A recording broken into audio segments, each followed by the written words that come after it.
que a mamãe é? Não, o que a mamãe é? Eu acordo, tô todo dia isso assim, eu acordo aí. A mamãe ainda. Aí vira e mexe, ele vai lá, mamãe, sai ainda. Mamãe, sai ainda.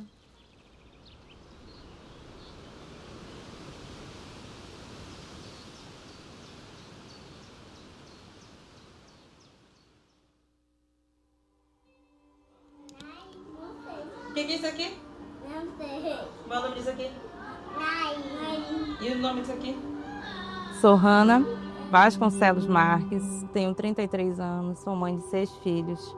A minha história com o câncer chegou em 2023, um dia como qualquer outro, e eu tive uma hemorragia no trabalho. Dessa hemorragia eu tive a primeira parada, que eu perdi muito sangue, e fui levada ao hospital mais próximo. Fui negada de primeiro, né, que não tinha o suporte para mim naquele dia.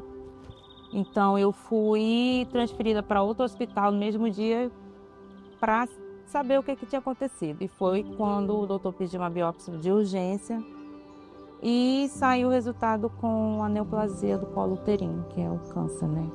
Era todo dia indo para emergência, para o hospital, socorro, ambulância. Então, na minha cabeça, o câncer ia me matar. E eu tinha medo por causa dos meus filhos. Então, foi um processo muito grande para mim em questão deles. Então, pedia muito a Deus que Ele não me levasse por conta dos meus filhos. O centro de pesquisa chegou na minha vida naquele momento assim de fragilidade. A enfermeira dele no começo assim que ela falou, eu fiquei meio desconfiada. O pai dos meninos não queria, ele disse, não, você vai ser cobaia. Eles vão te fazer isso, vão te fazer aquilo. Então, ele encheu minha cabeça. Então, como eu já estava ruim do câncer, eu disse, não vou. Mas alguém me dizia que vai que você precisa. Quando ela me ligou a segunda vez para marcar o nosso primeiro encontro, quando eu vi ela frente a frente, que ela conversou comigo, que ela pegou nas minhas mãos, ela disse que aquele dia a minha vida ia mudar. Eu acreditei nela, eu senti que ela estava me falando a verdade. E foi naquele dia que ela disse, você aceita? Foi como se eu estivesse me casando com o centro de pesquisa, que foi quando eu disse o sim. Então, Hanna, você lembra a primeira vez que eu contactei com você? Como você chegou aqui? Cheguei na cadeira de roda, perdendo sangue. Eu não conseguia andar, realmente, estava muito fraca, muito fraca. Então, naquele dia eu acreditei que o estudo me ajudaria a sair daquela cadeira de roda. E realmente, quando eu já voltei sem a cadeira de roda. Segunda consulta. Na segunda consulta, eu já voltei sem a cadeira de roda. Eu sou Edilene Varela, sou enfermeira oncologista e atuo aqui em Manaus, Amazonas, tanto no serviço público como no serviço privado. Eu amo a pesquisa clínica principalmente pelo acesso. Aquelas pessoas que estão, digamos assim, alijadas, a pesquisa clínica vem como essa ferramenta, né? Terapias inovadoras. Quantas pessoas ficam na fila do SUS esperando por uma terapia convencional? Às vezes nem chegam ao tratamento. E a gente, com esse foco, trabalhando em serviço público, a gente tem como triar esse pessoal para trazer e dar acesso à terapia inovadora. A pesquisa clínica, ela é a base de tudo. Eu explico para os pacientes, olha, o tratamento que você está fazendo aqui, esse tratamento é o mesmo que está sendo feito lá nos Estados Unidos, é o mesmo que está sendo feito lá na Ásia. Por quê? Porque para que esse tratamento fosse implementado, as pessoas se voluntariaram, passaram por pesquisa clínica, então aquela medicação, aquela nova tecnologia, aquilo foi estudado e a gente viu que resultados foram melhores. Então, a partir de então, mudou a história da doença daquelas pessoas que estavam fazendo aquele tratamento. E com a pesquisa, a gente consegue dar o que há de melhor para o paciente, com segurança, com rigor metodológico. E é uma oportunidade de a gente, crescer junto com o paciente com os tratamentos mais adequados. Então, a pesquisa vem dar essas respostas para a gente e vem abrir uma janela de oportunidade para aqueles pacientes que não têm acesso. O maior benefício da pesquisa clínica, ao meu ver, é dar vida, esperança, na verdade, para as pessoas que estão ali já achando que não tem mais o que fazer. A palavra forte, né, ela já tem um significado grande, né, já é forte essa palavra. Mas assim, quando eu escuto assim, você foi muito forte, ela me dá a sensação assim de entalo de choro, porque forte eu sou o tempo todo. Eu tive que ser. Fui obrigada praticamente a ser forte o tempo todo. Então, quando diz assim, você foi muito forte. Não. Eu fui guerreira. E continuo sendo.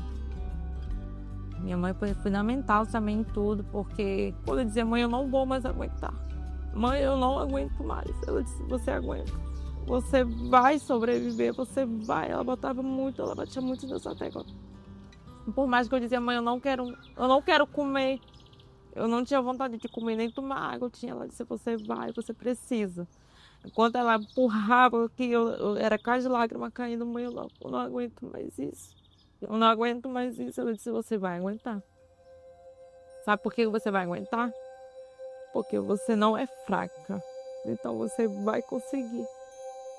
Você foi uma paciente, Hannah, que marcou nossas vidas também. Por meio de você, outras mulheres vieram, porque você foi uma propagadora lá no hospital dos seus benefícios, né? Sou muito grata. Grata. É minha gratidão, minha eterna gratidão por você confiar que eu conseguiria. Porque eu sempre dizia que não ia conseguir. E você sempre dizia para mim, tenha fé, vontade de viver e apoio da família. E aqui eu encontrei isso. A vontade de viver, o apoio da minha família, sim. E de vocês também.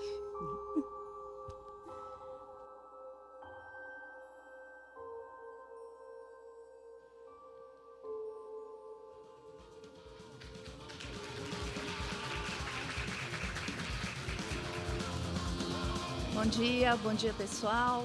Sejam muito bem-vindos. Que história bonita a gente viu agora, né? E eu gostaria de contar outra história para vocês também, neste momento.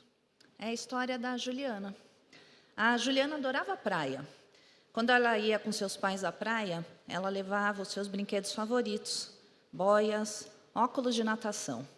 Ela gostava mesmo era de mergulhar.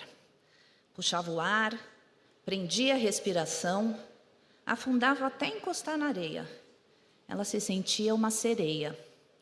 Certo dia, Juliana mergulhou e viu uma luz brilhante de um cristal mágico. Ao encostar no cristal brilhante, ela sentiu seu corpo se encher de energia. E ao voltar à superfície, encontrou uma velha senhora sentada numa pedra e disse: esse cristal pode curar as pessoas das doenças mais fatais. Quando a Juliana se virou, a senhora desapareceu como que por encanto. Juliana sabia o que tinha que fazer. Levou sua mãe, que estava muito doente, à beira da praia e disse: esse cristal pode ser a sua cura, mas você precisa acreditar. Confie e mergulhe comigo até ele. E agora, eu tenho o prazer de chamar aqui ao palco a Juliana, que é biomédica, especialista em pesquisa, apaixonada e ativista da pesquisa clínica. Bem-vinda.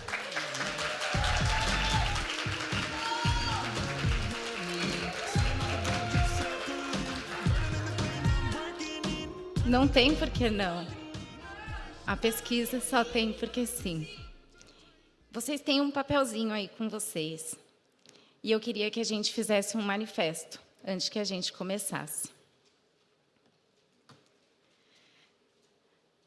Nem sempre a vida espera. Nem sempre o tempo é justo. Nem sempre o tratamento chega a tempo. Mas existe um caminho. Silencioso, pouco conhecido, cheio de mitos. Chamam de pesquisa clínica. Nós chamamos de esperança em movimento. Não é sobre ser cobaia, é sobre ser cuidado. Não é sobre placebo, é sobre acesso ao que existe de melhor no mundo, agora. Quando o paciente entra em um estudo clínico, ele não entra sozinho. Vem junto uma equipe que olha de perto, exames que acompanham cada detalhe, medicamentos que poderiam demorar anos para chegar, mas chegam hoje. E é nesse espaço de histórias que histórias improváveis acontecem. É aqui que alguém pode dizer: eu estava morrendo e eu vivi. A pesquisa clínica não é o futuro, é o presente. É a ponte entre a ciência e a vida.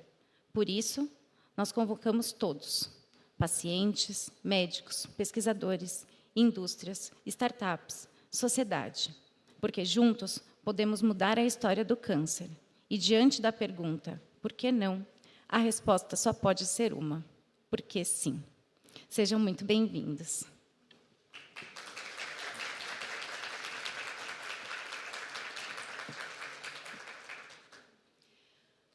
Bom, a minha vida na pesquisa é uma vida guiada pelo propósito de acreditar que a gente pode, vai e deve impactar vidas.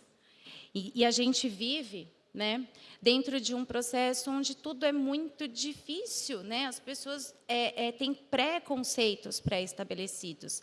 E aqui não há nenhum demérito quanto ao não conhecimento. E cabe a nós, profissionais, médicos, todo mundo do ecossistema da pesquisa clínica, fazer com que isso chegue ao maior número possível de pessoas.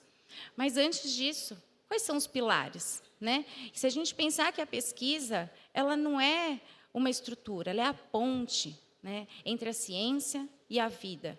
E qual que é a estrutura dessa ponte? Como que a gente constrói isso?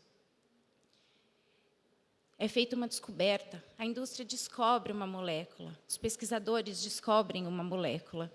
E a gente passa a desenhar protocolos clínicos para a gente entender qual será a melhor assertividade, como que a gente acolhe melhor aquele paciente, como que a efetividade daquele protocolo vai ser melhor estruturada para os nossos pacientes.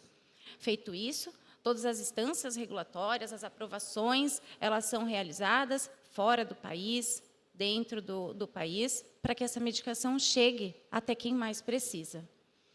Feita todas as escolhas, esse estudo chega até nós, né? Chega até nós, centros de pesquisa, que são aonde a pesquisa, que eu falo, né? É onde a magia acontece, é onde todas as principais nuances de um estudo clínico, com um olhar muito ligado ao paciente, ele é o dono da sua jornada. Ninguém pode tirar isso desse paciente. E nós temos a obrigação de colocá-lo cada vez mais dentro dessa jornada. E aí, sim, a magia do centro de pesquisa, que nem tantas vezes é tanta magia, parece mais uma loucura, né? Mas para que a gente consiga orquestrar. E eu costumo dizer que a pesquisa ela é uma orquestra. A gente não consegue trabalhar de forma isolada. A gente não trabalha sem a indústria não trabalha sem o centro, a gente não trabalha sem os sponsors, a gente não trabalha sem os órgãos regulatórios. E como orquestrar tudo isso? Como colocar todo mundo dentro de uma mesma página, onde o centro dessa página é o paciente? Ele é o dono da sua jornada. A gente precisa oferecer o maior número possível de tratamentos, ao maior número possível de pessoas. A gente precisa fazer com que as pessoas saibam o que é pesquisa clínica. Né? Até hoje, né? Até hoje não, até uns 5 anos atrás, quando eu falava para minha avó que eu fazia biomedicina, ela falava assim, nossa, você é médica? Eu, não, vó. Ela, então, você é muito mais do que médica? Eu, pode ser, né? Vamos considerar assim. E quando eu falava de pesquisa clínica, ainda era um mundo muito difícil, né? Quantas vezes a gente senta e as pessoas me perguntam, o que você faz? Eu falo, pesquisa clínica. Mas o que é isso? Aí eu falo, eu estudo novos tratamentos para o câncer. Nossa, que demais! É demais. E por que não são todas as pessoas que saibam disso? Por quê? Né? E esse é o nosso papel aqui, é poder levar a informação para quem mais precisa. É o paciente nessa jornada. O paciente, ele é a principal linha de cuidado. É ele estar ciente. Ele estar ciente de tudo o que vai acontecer com ele. É ele estar ciente de como ele faz esses manejos. É ele estar ciente de quem vai ser os pontos de contato dele dentro desse processo. É ele estar ciente e ouvir o seu corpo quando ele vai dizer, mas eu não quero mais. E a gente vai dizer, mas você está indo tão bem. Vem, você é forte. Vocês viram a história da Hannah. A Hannah foi forte e ela está curada. Né? Ela está em remissão. Então, o quanto que nós temos um papel... Obrigada. Está funcionando? Então, quanto que nós temos um papel de trazer esse paciente para esse empoderamento, para ele chegar e discutir com os médicos, dizer, olha, eu vi que tem algo para mim, ou será que tem algo para mim? Posso melhorar o meu tratamento? Posso melhorar a minha jornada? Posso trazer minha família para dentro desse consultório? E vocês vão escutá-lo, as dores, as angústias? Sim, vamos. Isso é pesquisa clínica, isso é ciência. Mas não é bem assim, né? Se fosse tão fácil, todo mundo fazia, não é verdade? Todo mundo saberia. A gente trabalha muito com os mitos. E como hoje a gente, né, estou falando tanto do empoderamento desse paciente, nessa sua linha de jornada, na sua linha de tratamento, nada mais justo que eu dê fala a uma paciente de pesquisa clínica. Então, eu gostaria de convidar a esse palco, a somar aqui comigo, a Francisca. A Francisca é uma paciente, não chora. Ela não é assim, tá bom? A Francisca é uma paciente, ela trata com pesquisa clínica há 12 anos. Por favor.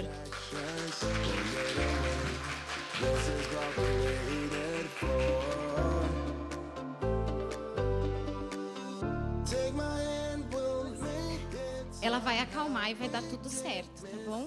Vou pegar o microfone.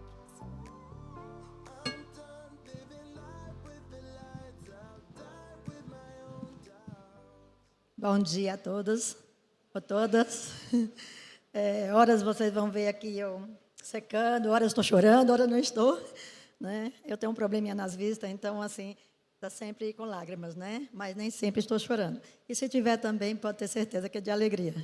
Tá? Jamais eu só choro de tristeza na hora que realmente precisa, mas a maioria das vezes eu choro de alegria, né? E é isso, o que falar, né? Da pesquisa, né? Na verdade, ela está falando tudo aí, é tudo aquilo que eu faço, é tudo aquilo que eu estou passando, e eu passo com alegria, né? Eu começo assim, falando, né? Licença, viu? Depois eu vou tirar o óculos de vez em quando eu aguentar. Eu faço com muita alegria. Fui convidada, né? Comecei meu tratamento em 2011, e daí fiz químio, rádio, e fiz cirurgia, né? Retirei a mama. Daí, para minha surpresa, veio novamente o diagnóstico, né? Que, no meu caso, o câncer voltaria, né? Eu sou muito, assim, digamos assim, impetuosa. Eu falei para a médica, né? Assim, não, ele não virá, porque ele veio de enxerido, eu não chamei. Mas ele veio, né? Então, se ele veio, eu vou enfrentar. Vou enfrentar com vontade, com coragem, com muita fé, com alegria. E é claro que não tinha como eu deixar de fazer tudo isso com a quantidade de pessoas que eu tenho ao meu lado, né? A minha família toda, né? Que é grande, né? Muito grande, né? E essas meninas maravilhosas. E aí, no começo, eu não tinha elas ainda, né? Tem uma equipe lá no hospital que eu faço, né? Você pode falar o hospital, né? O IBCC, né? O Instituto Brasileiro de Controle do Câncer, que fica na Moca. E daí eu comecei o tratamento lá, né? Depois que eu fiz a cirurgia, que veio o diagnóstico, tomei uma medicação por 1 ano, mas daí veio a metástase, né, para os ossos, né? E foi que o meu anjo da guarda, que eu falo sempre, faço questão de falar, Dr. Felipe, que Deus colocou na minha vida, Felipe Cruz, né? Ele me convidou para a pesquisa, né? E acredite, eu não pensei muito, não pensei assim, até mesmo que eu não conhecia, né? Mas não pensei. Eu falei, eu quero entrar, né? Aí já a família, assim, todo mundo me apoiando. Meu marido ainda ficou na dúvida, né? Falou assim, mas você não vai ser cobaia, não sei o quê. Eu falei, não, eu não vou ser cobaia. Falei para ele, eu não vou ser cobaia, porque se o medicamento está lá, é porque tem segurança realmente que vai ser melhor para mim, né? E também aquela coisa, né? E se fosse cobaia, né? E se fosse? Eu acho que tem que testar mesmo, não tem que testar? Ou eu vou ficar assim a vida inteira olhando da TV, lá fora, todo mundo assim tentando ter um tratamento melhor, pessoas que realmente podem pagar um tratamento, está lá fora, buscar um tratamento lá fora, e eu tenho um tratamento aqui, oferecido pela pesquisa, e eu tinha que provar realmente, e Deus me falou, você precisa provar. Eu tive uma palavra realmente, que eu precisava fazer esse tratamento. E aqui estou eu, a testemunha, né? A testemunha viva, como se diz, né? E muito bem, né? Vou ficar de pé um pouquinho. Vivo muito bem, graças a Deus, né? Como todos estamos vendo. Dou meu testemunho para todos. Procuro sempre pessoas, tento ajudar de alguma forma, assim, não sei se ajudar, mas eu tento, estou sempre tentando estar ao lado das pessoas, levando uma palavra de conforto. Se for para chorar junto, eu choro. Se for para rir, eu rio também. Se for para dançar, também. E também indico sempre a pesquisa, porque eu vejo o desespero das pessoas, muito desespero da família, né? Eu não vou dizer que a minha família não ficou desesperada, ficou muito. E eu também fiquei, né? Claro, não tinha como. Como diz todo mundo, é como tirar o chão. Mas depois eu falei assim, mas para que eu vou chorar tanto, para que sofrer tanto por algo que já aconteceu, né? Então, se aconteceu, eu acho que o que eu tenho que fazer é tratar. E estar aberta aos convites, né? Tipo assim, coisa para melhorar, né? Então, em primeiro, assim, Deus já mandou logo para mim o anjo e suas equipes, ou seja, os outros anjos, que até estão aqui presentes algumas, né? Se eu fosse falar de todas, né? Mas eu tenho uma equipe de anjos. São maravilhosas, são as meninas da pesquisa, a Ju, que é o meu apoio, que é tudo. E eu falo, o mais importante de tudo, o acolhimento. Aí as pessoas falam assim, mas é o primeiro acolhimento, sim, da família, né? Mas, assim, o que minha família pode fazer tanto por mim? Assim, não sei, só me acolher, me agradar, me abraçar, dar uma palavra. Sim, isso é muito importante. Mas, assim, a parte mesmo do tratamento e esse carinho todo, e o acolhimento como família também, eu tive todo esse pessoal todo da pesquisa. Então, assim, eu super indico. Eu indico mesmo, mas todo mundo me pergunta, ou quando não pergunta, também eu já estou indicando. E eu sou assim. E as pessoas, eu vejo assim, vou visitar alguém, às vezes o marido das mulheres fala para o meu marido, né, não dá para sua esposa ir lá em casa, conversar com a minha esposa, né, ela retirou a mama, está assim, dá para ela ir, eu vou. Né, acabo levando também, eu gosto de levar muitas pessoas assim, vou acompanhar o médico, né, muitas pessoas de idade, ou as vizinhas também, né, não tem problema, acompanho todo mundo. O pessoal fala que eu não saio de hospital, né. E eu penso assim, né, por que não indicar aquelas pessoas que parece que para ela o mundo acabou? E eu falo assim, eu estando falando aqui agora, eu quero só dizer que assim, as pessoas pode pensar assim, que já me falaram isso, tá? Nossa, ela está romantizando assim, dizendo o câncer, nossa, aqui para ela é uma coisa fácil. Não é, não estou falando que é fácil. Mas também, para que eu complicar uma coisa? Eu posso melhorar, né? Se piorar, eu acredito que a culpa não é minha, e nem de ninguém. É algo que aconteceu, eu penso assim, sabe? Então, para mim é isso, é eu correr atrás, é realmente eu tenho essa vontade. Eu tenho vontade de viver, claro, eu tenho vontade. Chegar a hora, acredito que ninguém pode fazer nada, mas para mim é porque chegou a hora. Mas não porque eu desisti, né? Não desisto. Eu luto mesmo, eu corro atrás mesmo. E está aí a pesquisa de portas abertas para oferecer para a gente esses medicamentos, esse apoio, esse acolhimento.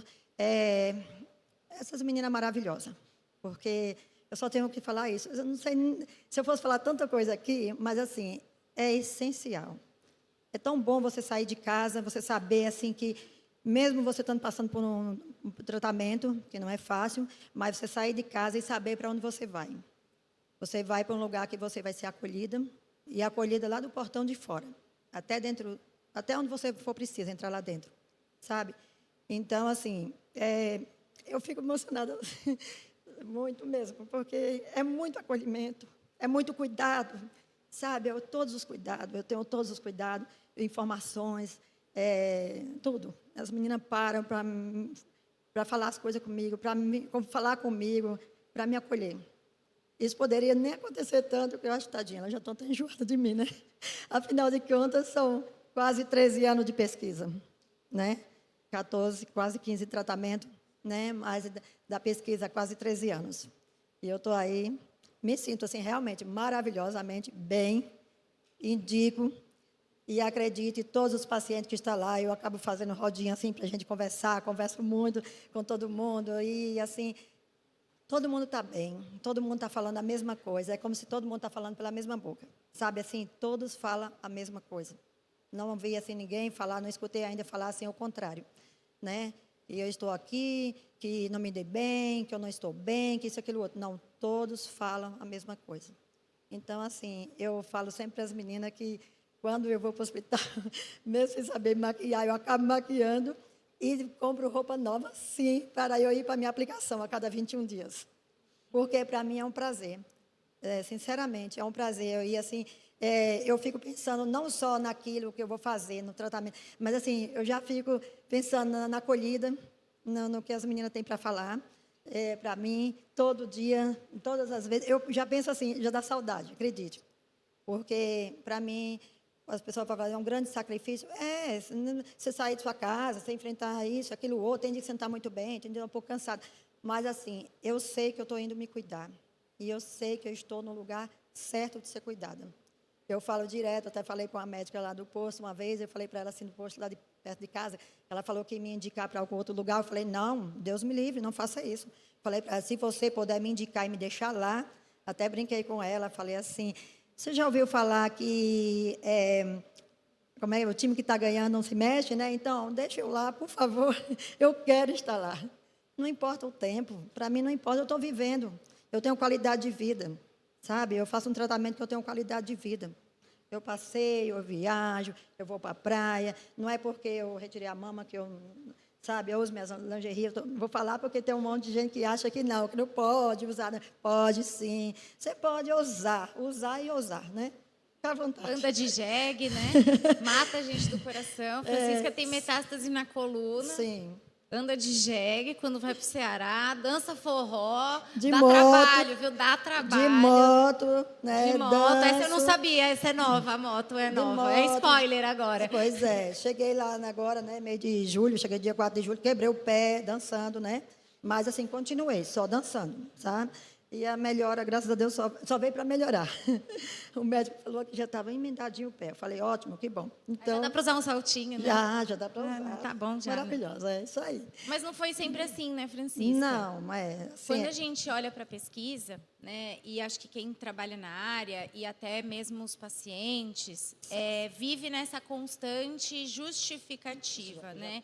Na constante necessidade da gente ter que não provar nada, mas falar algo, né? Então, eu queria falar um pouquinho sobre os mitos, né? Tem algum paciente aqui na sala? Que bom, seja bem-vinda. Depois você me diz se faz sentido, se é isso mesmo, combinado? É uma nuvem, né? Não deixa a gente enxergar, né? Os mitos, eles ficam sempre ali penetrando na gente, a gente falando, a gente justificando.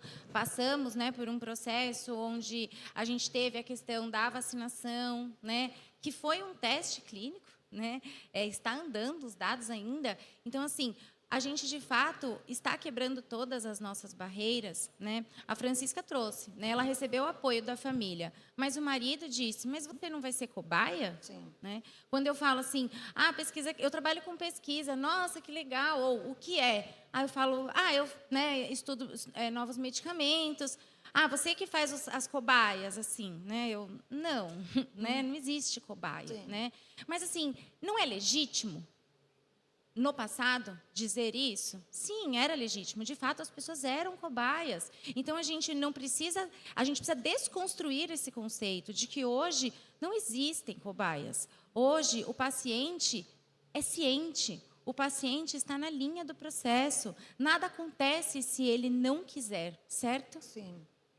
Algumas coisas acontecem mesmo que eles queiram, mas que a gente force algo, não. Né? Então, assim, um paciente de pesquisa, eu sempre, né, trazendo um pouquinho da história que a Fernanda contou, é o diamante. Né?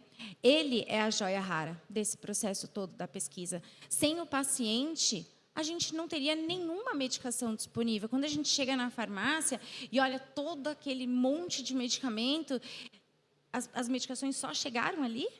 Não, as medicações elas foram testadas, aprovadas, elas tiveram pacientes que fizeram uso. Pode acontecer algum caso ruim de uma morte precoce?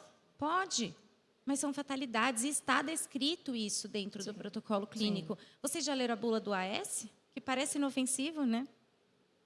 Ele também tem lá risco de morte, mas as pessoas morrem, na sua grande maioria, porque o utilizam. E a gente vai deixar as pessoas ou privá-las disso por um preconceito do que é ser cobaia? Então, cabe a nós desmistificar isso.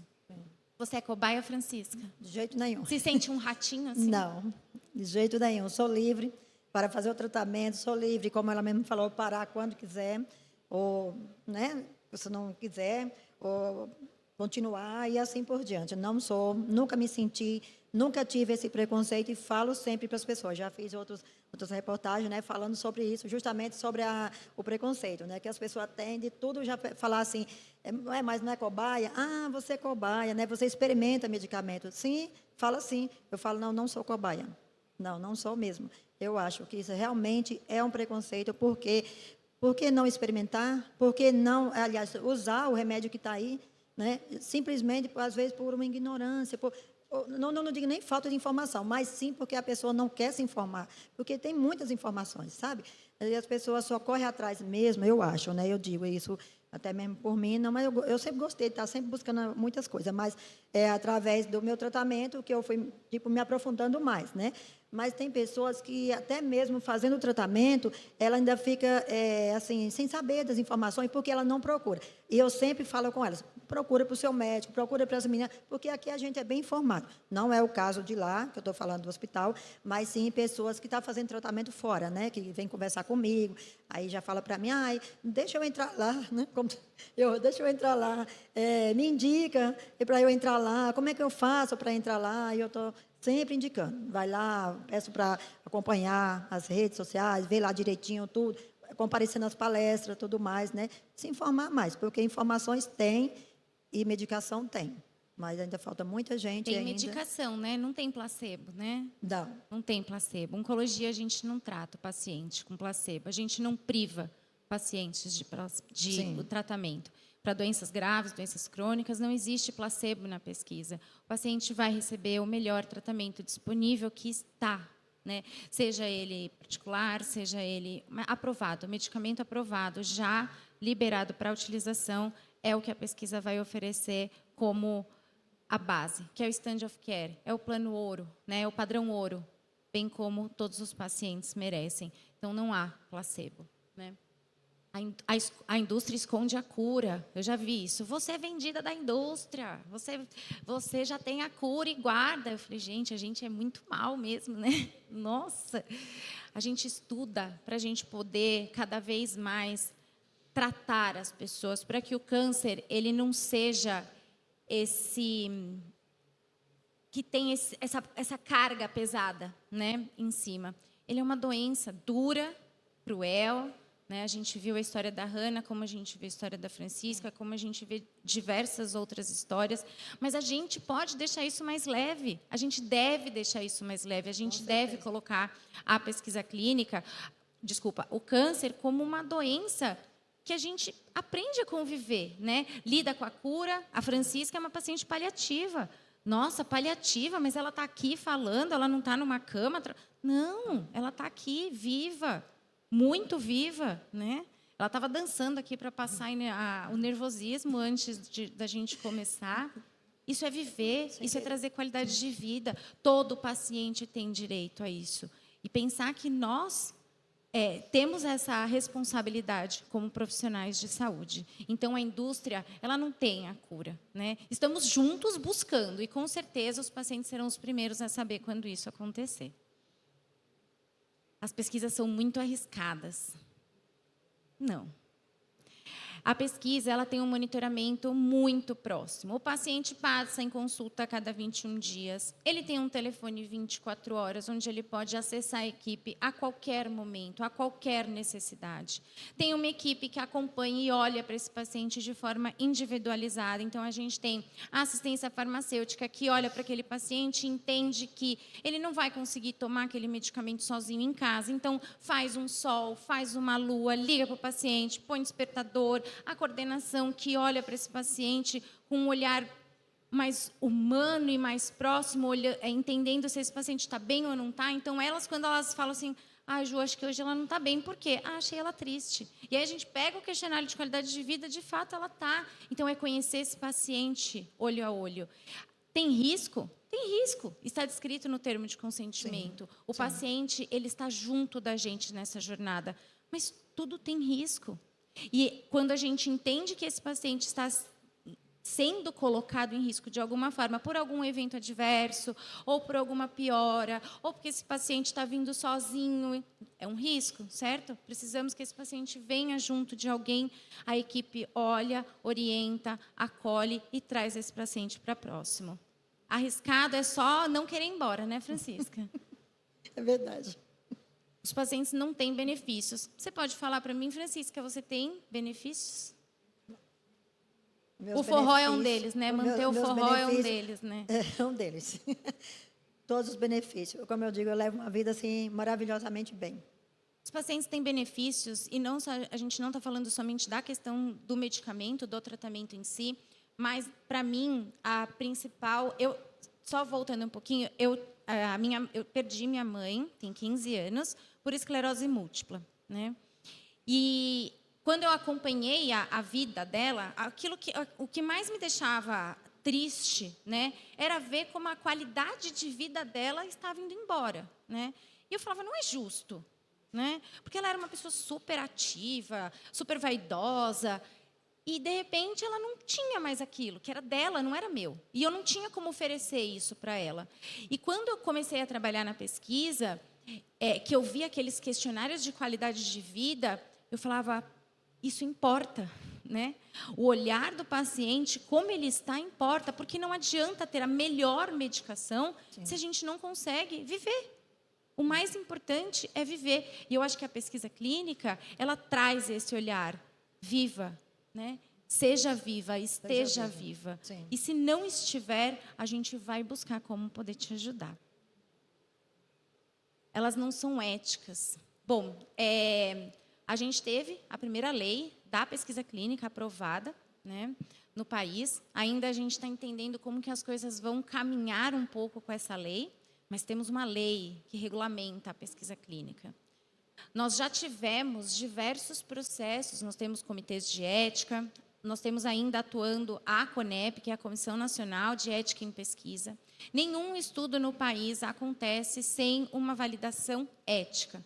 E o que esses processos, o que essas instituições olham? Porque aí vocês podem, né, algumas pessoas podem me dizer, mas se a indústria entra em contato com a CONEP, então está todo mundo dentro daquele mesmo jogo, né? Não. A indústria não fala com os órgãos regulatórios, né? Com a CONEP, com o CEP. A gente, centro de pesquisa que fala, porque o centro de pesquisa é que está ali direto com o paciente. A indústria farmacêutica, ela precisa dessas aprovações para dar entrada dentro do país. Então, não existem processos que não são éticos. Todos eles são validados com um olhar no humano, com um olhar no paciente. Certo? Só querem seus dados, Francisca? Só querem os seus dados? Não. O dado ele é uma consequência, né? Sim. Quando a gente olha a bula, e aqui eu vou pedir para vocês assim, leiam a bula dos remédios, valorizem o trabalho da pesquisa clínica, porque ninguém olha a bula. Sim. Mas é legal a bula. Não sei se vocês já leram. Posso parecer louca, mas é legal, não é legal? Você fala assim, nossa, eu estou sentindo isso mesmo, que mágica, né? A minha filha fala, mãe, isso é mágica? Eu falo, às vezes, né? Eu faço mágica.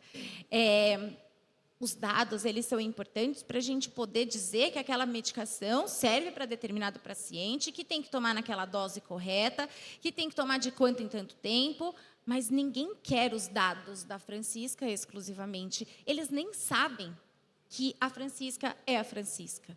A Francisca, quando ela sai da pesquisa clínica, né, quando os dados dela saem, é um número. Ninguém sabe qual é a jornada dela, ninguém sabe quais são, né, que ela tem 2 netinhas agora. Sim, Ninguém sabe, mas quem sabe é quem está na pesquisa. Então, os dados dela não são só importantes, né? Eles não querem só os dados dela. Nós queremos isso para a evolução da ciência, porque o estudo ao qual ela participou e agora participa já são referência para tratamentos de novos pacientes que estão chegando. Quanto orgulho isso, né? Eu tenho muito orgulho de ver uma paciente, né? Ou quando eu vejo a prescrição de um medicamento ao qual eu participei da pesquisa clínica. Quem aqui é profissional de pesquisa? Vocês não têm orgulho? Eu tenho muito. E orgulho de vocês também, tenho bastante. Então, não, os dados eles são o ouro, o diamante da pesquisa, né? O paciente. Com eles a gente vai conseguir evoluir. A ciência, ela anda muito, muito rápido e a gente precisa acompanhar muito mais rápido do que a evolução da doença. E a gente vai vencer, eu tenho certeza disso. A pesquisa vai vencer, a pesquisa vai entregar o melhor, a melhor jornada que a gente poderia ter. Ela não é inclusiva. Bom, aqui eu acho que a gente tem muito que aprender, né? A pesquisa ela é inclusiva porque não me importa o extrato bancário daquela pessoa, não me importa o poder aquisitivo que ela tem ou deixa de ter, não me importa a sua raça, não me importa seu gênero, não me importa absolutamente nada. O que me importa é tratá-lo. Isso aqui é a pesquisa. Então, eu posso e tenho pacientes dentro de uma área de quimioterapia, dentro de protocolos de pesquisa, o mesmo protocolo, com diferentes posições sociais, seguindo exatamente o mesmo protocolo, recebendo exatamente a mesma medicação, recebendo exatamente os mesmos cuidados. Mas aqui, isso é um ponto muito importante para mim, né? Mas aqui eu ainda acho que ela poderia ser mais inclusiva, né? Ela poderia chegar a mais pessoas que precisam, né? Há pessoas que, de fato, não têm acesso ao medicamento, à informação, não têm acesso a tratamento. Quantas pessoas hoje estão esperando para passar com um oncologista, por exemplo? O quanto a gente consegue adiantar este processo? Eu ontem recebi uma informação de um paciente que o laudo da biópsia dele ia demorar 60 dias. Eu falei, pega essa lâmina que a gente vai resolver em outro lugar. Não dá. Como que você fala para um paciente 60 dias para ele ficar esperando? E quando a gente fala com oncologia, a gente está falando com expectativa. E não é a minha expectativa, é a expectativa dos pacientes. E isso, para mim, tem muito, muito valor. E a pesquisa clínica, ela precisa lidar com a expectativa, ela precisa lidar com o medo, com a angústia e com a necessidade de tratamento mais rápido. Então, aqui, o meu apelo, se eu posso fazer um apelo, vocês têm bottoms, vocês têm um manifesto, vocês são profissionais, vocês estão aqui.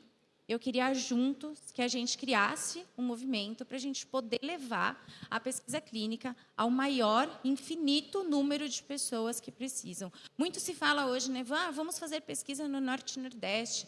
É válido, é super, né? A Rede Vencer o Câncer de Pesquisa Clínica vem atuando fortemente nisso.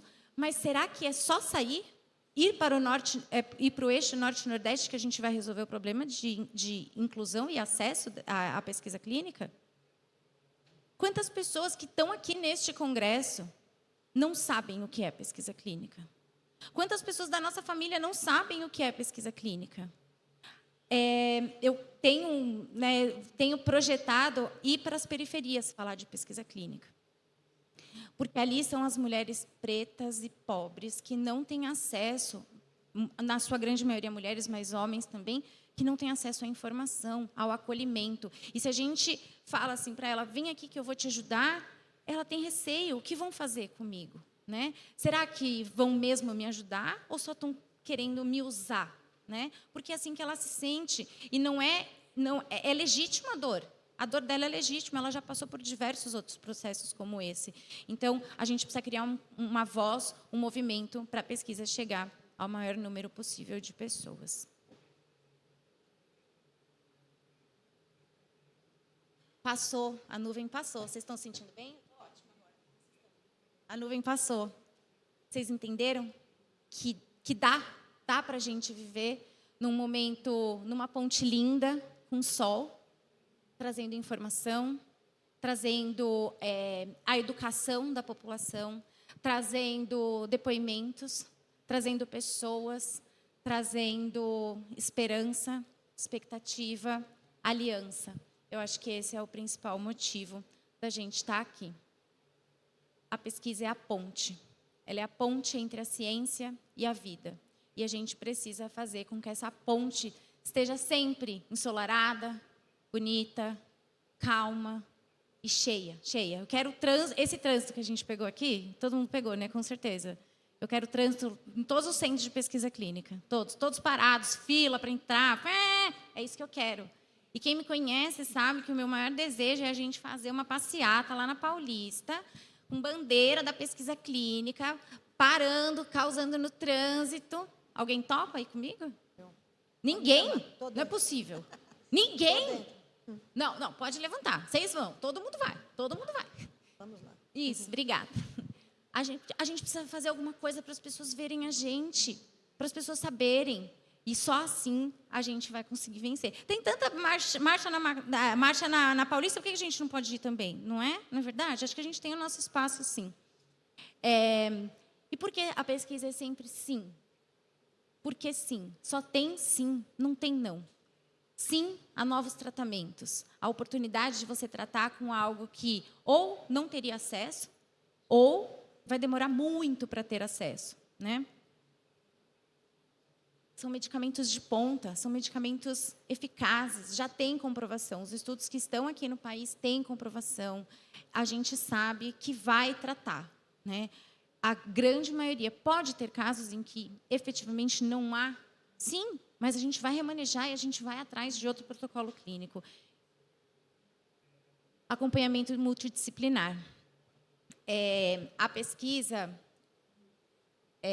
ela consegue trazer esse olhar, né, para o paciente.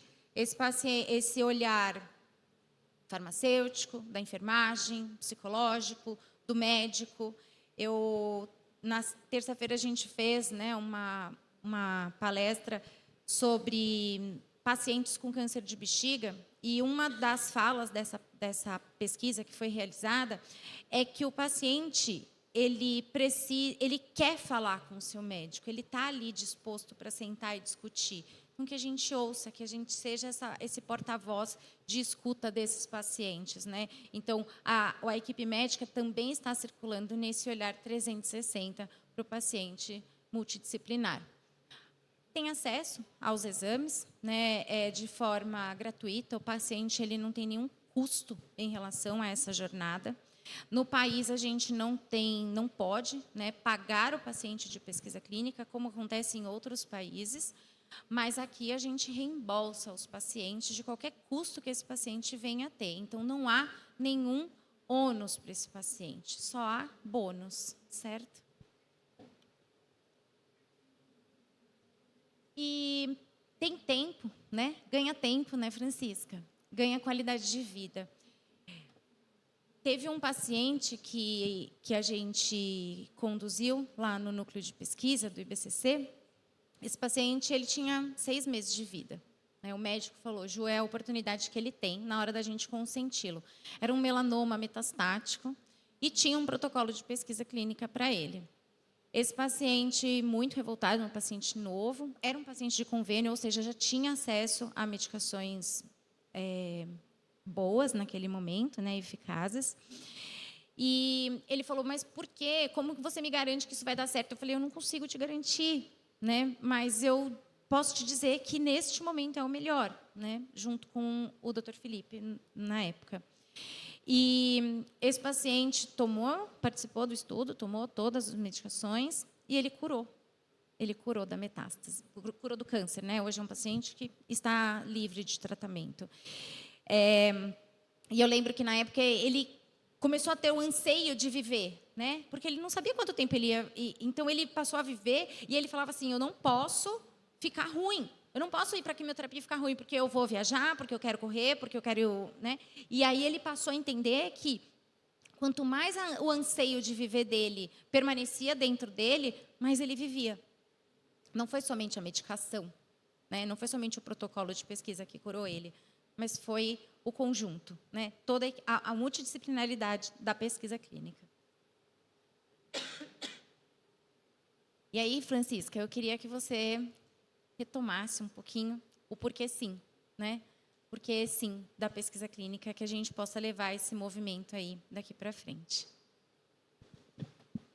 Pois é, igual você estava falando, né, o porquê sim, porque, como você acabou de falar do paciente, né, realmente é isso mesmo, né, as pessoas estão em desespero, e eu falo assim, a pesquisa, as pessoas têm como um fio de esperança, e é realmente isso, porque a gente entra lá, e estou aqui, como eu estou falando, eu estou bem, né, e as outras que eu vejo lá todas as vezes que eu vou, todo falando as mesmas coisas. Como ela falou aí, né? Eu fiquei feliz do rapaz que você falou, né?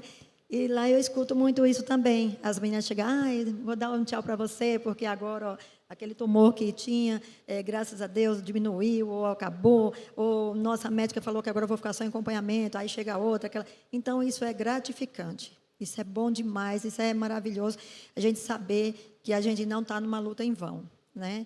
A gente está aí caminhando aí, lutando, tudo, mas assim, as respostas está vindo, e a gente já tem essa resposta, né? E eu falo assim, que não sei se é porque eu olho muito assim, eu olho para mim e para outros, né? A maneira que está, através do tratamento, né? E eu falo, gente, busca sim, busca alternativa de estar, vai lá na pesquisa, né? Vai lá, vê como que é, vê se tem um estudo para você, faz isso, porque você vai ter qualidade de vida, você vai ter esperança, você tem, mas como ela falou, tudo isso, né, com a pessoa também que a gente tem que ser, né? Eu falo, eu sou essa pessoa assim também, toda, sei lá, meio maluca, né? Mas toda assim, tenho força de vontade, eu tenho vontade de viver, sabe? E eu corro atrás mesmo. E se eu tiver de permanecer na pesquisa, que eles me aceitem aí por tempo que for, que eu aceito assim de coração, porque eu digo sim sempre, né? Sempre, porque... Uma vez ela me disse, isso para mim ficou muito marcado na minha vida, assim.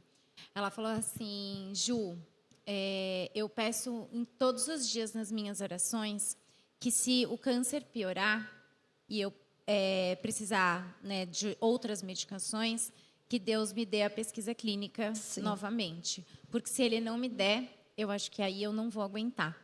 Isso para mim me marcou muito, né? Sim. Porque a Francisca, assim como outros, né, e outras pacientes, enxergou o valor, né? Não só do tratamento, mas o valor de estar viva, né? E a gente fala muito que talvez a pesquisa, não tem mais nada para fazer, vai para a pesquisa, né? Não, a pesquisa ela pode estar no primeira opção de diagnóstico. Imagina, já tratar com a melhor medicação, nossa chance de cura é muito maior, né? Então, que a gente possa levar o anseio de viver, né, a oportunidade de viver para os nossos pacientes cada vez mais. Eu acho que esse é o principal motivo de eu atuar na área da pesquisa clínica há tantos anos. Eu me formei e caí na pesquisa clínica, graças a Deus, e nunca mais saí. Posso parecer bem novinha, mas já tenho 15 anos de pesquisa. E eu vou viver até os meus últimos dias para que eu consiga, pelo menos, ser um grãozinho em prol da pesquisa clínica. E eu conto muito com vocês e com a nova geração, né, da pesquisa clínica que está vindo. Então, eu gostaria de chamar vocês, eu queria que vocês ficassem em pé para que a gente fizesse um manifesto juntos e que isso ficasse na memória de vocês para sempre. Não precisa guardar eu na memória, tá? Mas o manifesto eu gostaria que vocês levassem na memória.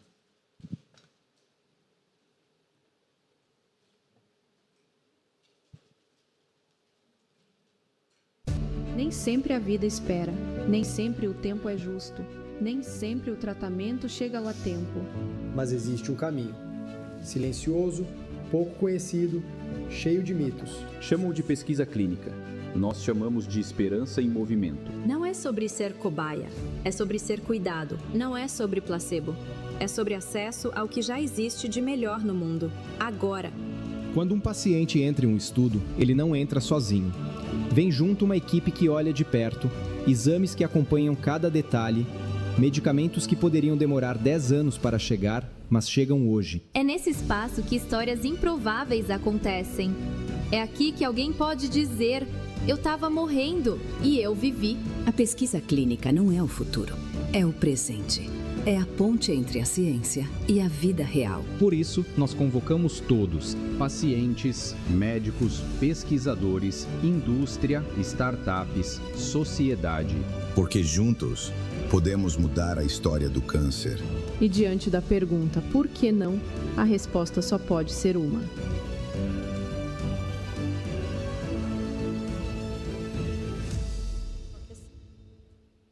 Claramente, esse é um vídeo por IA, né? E eu não vou deixar eles tomarem esse movimento, não, tá? Vai a gente. Nós somos os representantes da pesquisa clínica, nós somos os representantes da saúde, nós somos o representante dessas pessoas que mais precisam. Nós precisamos colocar o paciente cada vez mais dentro do seu centro, dentro do dono da sua jornada, e que a gente consiga levar muitas Hanas, muitas Franciscas e muitos outros pacientes a viver, né? E que possa viver com dignidade, com tratamento igualitário e que a gente vença. A gente vai vencer o câncer, a gente vai vencer a batalha, mas sem a pesquisa a gente não vai conseguir. Então vamos juntos? Pode ser? Então tá bom. Obrigada, gente. Vamos lá.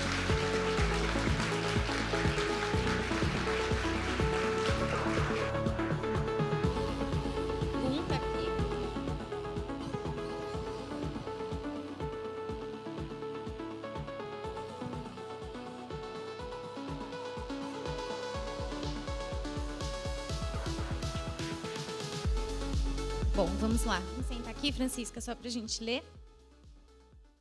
Bom, tem a pergunta da Silvia. Se você quiser se identificar. Então tá bom. Então, quer dizer que se eu participar de um estudo clínico, vou ter acesso a atendimento 24 horas? É como se fosse um convênio particular? Nenhum convênio particular te dá um telefone 24 horas. É isso mesmo? Sim, é isso mesmo. A partir do momento que você assina o termo de consentimento, o paciente tem acesso a um telefone 24 horas de emergência disponível para que ele possa acessar a equipe do Centro de Pesquisa Clínica. Por quê?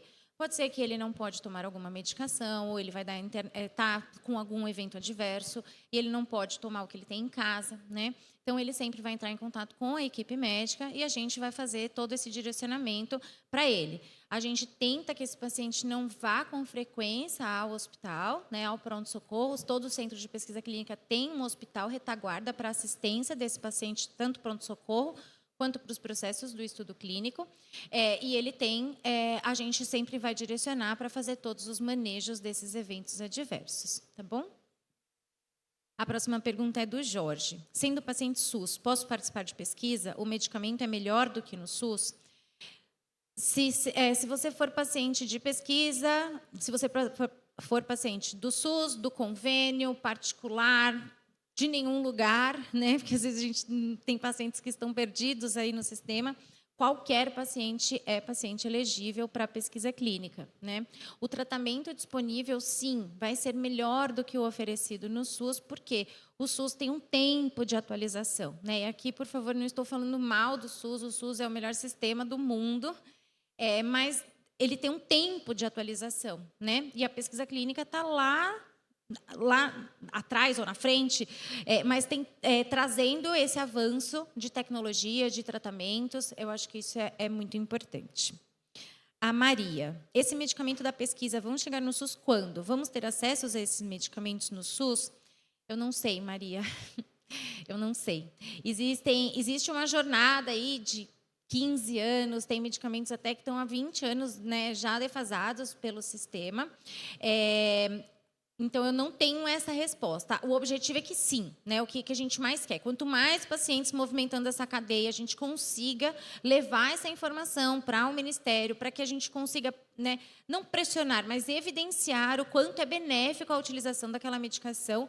Por vezes, o quanto que uma medicação que pode parecer mais cara na compra, ela pode se tornar muito mais barata durante a jornada desse paciente, porque ele vai menos ao hospital, ele gasta menos do sistema, né? Porque a gente também precisa ter compaixão com o SUS, né? Eu acho que ele também precisa de um respiro e cabe a nós, né, da pesquisa clínica, poder fomentar isso cada vez mais. E a última, muitas pesquisas clínicas exigem um nível mínimo de escolaridade ou de compreensão de leitura para inclusão. Como podemos, enquanto equipe de saúde e pesquisadores, reduzir essa barreira, garantindo o consentimento livre e esclarecido para pacientes com menor escolaridade, também, para que esses também possam participar e se beneficiar de estudos clínicos? Não existe nenhuma restrição para pacientes participarem de pesquisa clínica, tá? Eles podem ter níveis de escolaridade altos ou nenhum. Podem não serem letrados, e isso não é nenhum tipo de impedimento. O paciente precisa tratar, seja ele qual for. Então, dentro do centro de pesquisa clínica, é entendido qual que é o perfil desse paciente e é trabalhado com ele diferentes formas para que ele saiba totalmente a leitura. Então, como é feito um processo de consentimento? Esse paciente ele é acolhido, a gente sempre, no primeiro contato, questiona se esse paciente sabe ler, se ele usa óculos, se ele precisa de acompanhante. Então, ele precisa dessa jornada de acolhimento prévia dentro do centro de pesquisa. Lá, ele é disponibilizado o termo de consentimento para que ele possa ler ou ler com alguém, fazer as suas marcações. Vai me dizendo se eu estou mentindo, tá bom? Fazendo suas marcações. E aí, sim, o médico, quando ele termina e se sente confortável, o médico é chamado, faz a leitura novamente com ele, lê os pontos, garante que esse paciente entendeu, ou familiar. Se ele não tem ninguém ali acompanhando, sempre um representante legal ou uma testemunha participa deste processo. E aí, sim, esse paciente é consentido. Se a gente entende que esse paciente tem uma necessidade maior de acolhimento, a equipe, tanto da coordenação de estudos, quanto, né, toda a parte de screening, né, recrutamento desse paciente, agendamento, 100% das pessoas, né, vão direcionando esse paciente para que ele esteja sempre inserido dentro do protocolo clínico. Espera aí que tem mais um. E a última é como faz para chegar na pesquisa, sendo que sou de Santa Catarina. A pesquisa clínica, existem centros, né, em Santa Catarina, existem centros em qualquer região. Existem hoje plataformas que fazem a divulgação desses estudos clínicos. Eu sou CEO de uma startup, né, então, que é a Lifetime Pesquisa Clínica, que tem por objetivo conectar essas pessoas, né, de qualquer lugar para qualquer estudo que ela seja elegível, não importa qual centro de pesquisa clínica. É claro que a gente sabe que quanto mais próximo da sua residência, a jornada é muito melhor para o paciente, mas esse paciente precisa tratar. Então, aonde a gente localizar estudos clínicos, a gente aloca, direciona esse paciente para isso, tá bom? Então, existem diversas plataformas. A região não é um impeditivo e não tem que ser uma trava dentro desse processo. É isso, acabou. Então, eu gostaria de agradecer vocês, agradecer por estarem aqui comigo, por me ouvirem. Agradecer a Francisca por mais esse capítulo na nossa jornada juntas. Agradecer a equipe, né? Vocês são sensacionais.